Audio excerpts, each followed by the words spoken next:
Hi dear students, welcome back my YouTube channel Study Fast sir. आज हम आपके लिए सामान्य हिंदी के कुछ महत्वपूर्ण प्रश्न लेकर आए हैं जो पुलिस परीक्षा के लिए बहुत ही महत्वपूर्ण है। जैसा कि पहला प्रश्न दिया गया है, निम्नलिखित में से कौन सा एक उपन्यास जैनेन्द्र द्वारा रचित है? ऑप्शन ए पुनर्नवा, ऑप्शन बी परख, ऑप्शन सी सेवा सदन, ऑप्शन डी एकदा नैमिषारण्य। आपका सही जवाब है ऑप्शन बी परख। जैनेन्द्र द्वारा रचित उपन्यास परख है जो वर्ष 1929 में प्रकाशित हुआ। 1929 से प्रकाशित है परख। अगला प्रश्न है, तीन बेर खाती थी वे तीन बेर खाती थी, इस पंक्ति में कौन सा अलंकार है? ऑप्शन ए अनुप्रास, ऑप्शन बी श्लेष, ऑप्शन सी यमक, ऑप्शन डी अन्योक्ति। आपका सही जवाब है ऑप्शन सी यमक अलंकार। तीन बेर खाती थी वे तीन बेर खाती थी में यमक अलंकार है। जैसा कि हम जानते हैं, जहाँ एक शब्द की आवृत्ति एक से अधिक बार हो परंतु उसका अर्थ अलग हो यानी अर्थ भिन्न हो, यमक अलंकार होता है। और इसमें दिया गया तीन बेर यानी दो बार दिया गया है, और तीन बेर का मतलब है तीन फल यानी तीन बेर। तीन बेर का मतलब है तीन बार यानी तीन बेर तीन बार खाती थी। तो ऑप्शन कौन सा है? यमक अलंकार है, क्योंकि तीन बेर का अर्थ होता है तीन फल यानी बेर, और तीन बेर का मतलब है तीन बार। अगला प्रश्न है, मृत्यु प्लस उपरांत में संधि करने से एक शब्द निर्मित होगा। ऑप्शन ए मृत्युपरांत, ऑप्शन बी मृत्योपरांत, ऑप्शन सी मृत्युपर्यंत, ऑप्शन डी मृत्योपरांत। आपका सही जवाब है ऑप्शन ए मृत्युपरांत। तो इसमें दीर्घ संधि है। अगला प्रश्न है, किस शब्द की वर्तनी अशुद्ध है? ऑप्शन ए ऋषि, ऑप्शन बी संध्या, ऑप्शन सी संस्कार, ऑप्शन डी रात्रि। वर्तनी अशुद्ध की बात हो रही है। ऋषि सही है, संस्कार भी सही है, संध्या भी सही है, रात्रि ये अशुद्ध है। अगला प्रश्न है, कामायनी किस प्रकार का एक ग्रंथ है? ऑप्शन ए खंड काव्य, ऑप्शन बी मुक्त काव्य, ऑप्शन सी महाकाव्य, ऑप्शन डी चंपू काव्य। आपका सही जवाब है कामायनी एक महाकाव्य ग्रंथ है। ऑप्शन सी सही है। अगला प्रश्न है, नानी के आगे ननिहाल की बातें मुहावरे का सही अर्थ है। ऑप्शन ए अज्ञानी व्यक्ति के आगे ज्ञान की बातें करना, ऑप्शन बी अनुभवी व्यक्ति के आगे बेवकूफ़ी की बातें करना, ऑप्शन सी है अधिक ज्ञान वाले के आगे अपने ज्ञान की सेखी मारना, ऑप्शन डी है नानी के पास जाकर अपनी माँ की शिकायत करना।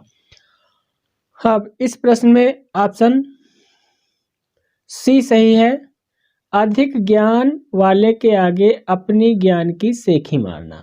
नानी के आगे ननिहाल की बातें मुहावरे का अर्थ है।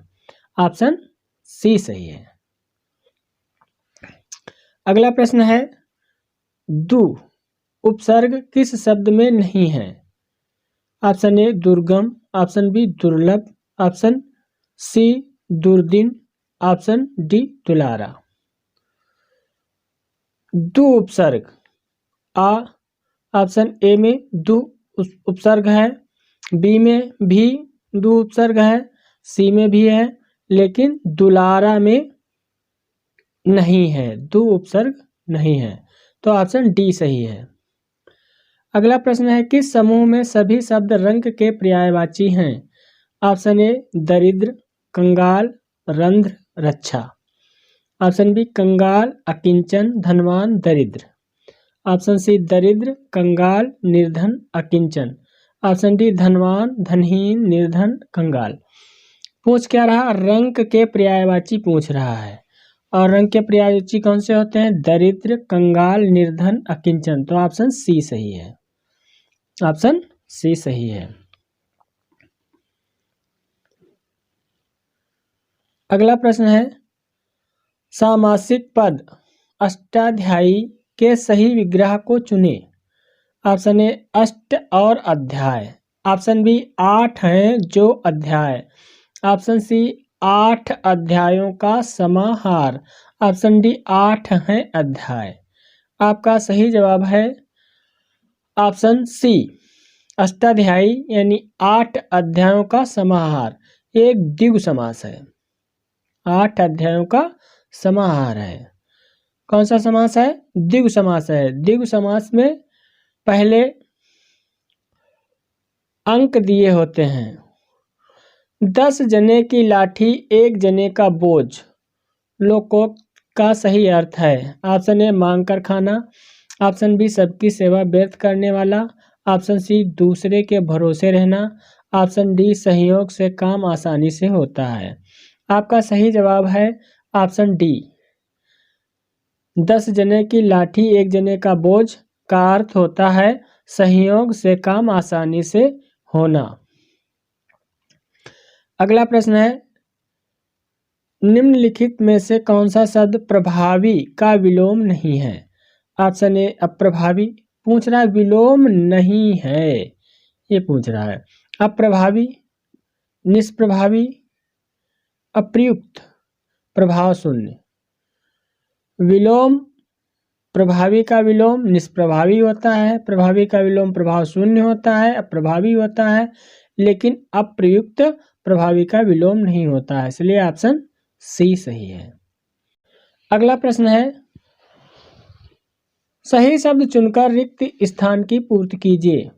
ऑप्शन ए शब्दालंकार के 3 भेद हैं, आप अनुप्रास, यमक और स्पेस दिया गया है। ऑप्शन ए रूपक, ऑप्शन बी श्लेष, ऑप्शन सी उत्प्रेक्षा, ऑप्शन डी भ्रांतिमान। आपका सही जवाब है शब्दा अलंकार के 3 भेद होते हैं, एक है अनुप्रास, दूसरा यमक और तीसरा पूछा जा रहा है, तो तीसरा होता है श्लेष। तो ऑप्शन बी सही है, ऑप्शन बी सही है। अनुप्रास, यमक और श्लेष ये शब्दालंकार होते हैं। उत्प्रेक्षा, रूपक, उत्प्रेक्षा और भ्रांतिमान ये तीनों अर्थालंकार हैं। अगला प्रश्न है अंग टूटना मुहावरे का सही अर्थ है। ऑप्शन ए शरीर से अंग अलग होना, ऑप्शन बी हड्डी टूटना, ऑप्शन सी शारीरिक घास होना, ऑप्शन डी थकावट से बदन में दर्द होना। आपका सही जवाब है ऑप्शन डी थकावट से बदन में दर्द होना। अंग टूटना मुहावरे का सही अर्थ है। अगला प्रश्न है प्रतीक्षा शब्द में प्रयुक्त उपसर्ग है। ऑप्शन ए प्र, ऑप्शन बी प्रति, ऑप्शन सी प्रति, ऑप्शन डी प्रत। अब प्रतीक्षा शब्द में प्रयुक्त उपसर्ग प्रति क्या है? प्रति है, प्रति। तो इसको अगर हम विच्छेद करें तो ये हो जाएगा प्रति प्लस इच्छा। तो कौन सा है? प्रति उपसर्ग है, तो ऑप्शन बी सही है। अगला प्रश्न है भक्ति का अर्थ नहीं है। ऑप्शन ए सेवा, ऑप्शन बी पूजा, ऑप्शन डी कविता, ऑप्शन सी श्रद्धा। भक्ति का अर्थ है सेवा, श्रद्धा और पूजा, लेकिन कविता नहीं है, तो ऑप्शन डी सही है। अगला प्रश्न है रसोत्पत्ति में आश्रय की चेष्टाएं क्या कही जाती हैं? ऑप्शन ए विभाव, ऑप्शन बी आलंबन, ऑप्शन बी अनुभाव, ऑप्शन डी उद्दीपन। आपका सही जवाब है ऑप्शन सी रसोत्पत्ति में आश्रय की चेष्टाएं अनुभाव कही जाती हैं।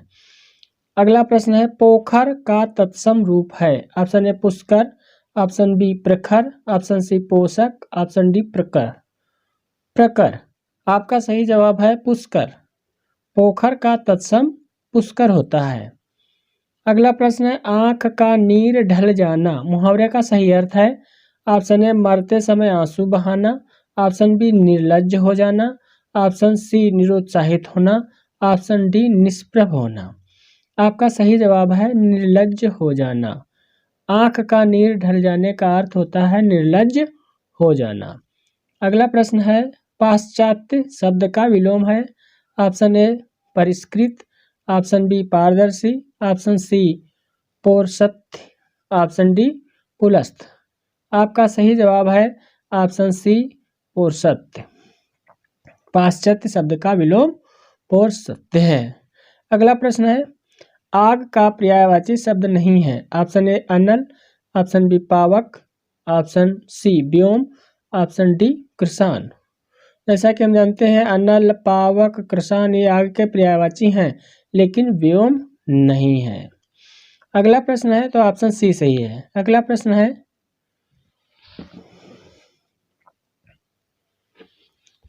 थोड़ा नपा तुला भोजन करने वाला वाक्यांश के लिए ऊपर उपयुक्त शब्द है। ऑप्शन ए मितव्ययी, ऑप्शन बी मितव्यय, ऑप्शन सी मिताहारी, ऑप्शन डी मितहारीन।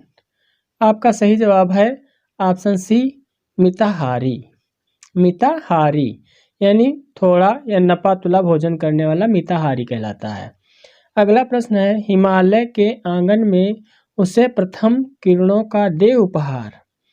हिमालय के आंगन में उसे प्रथम किरणों का दे उपहार उषा ने हंस अभिवादन किया और पहनाया हीरे का हार।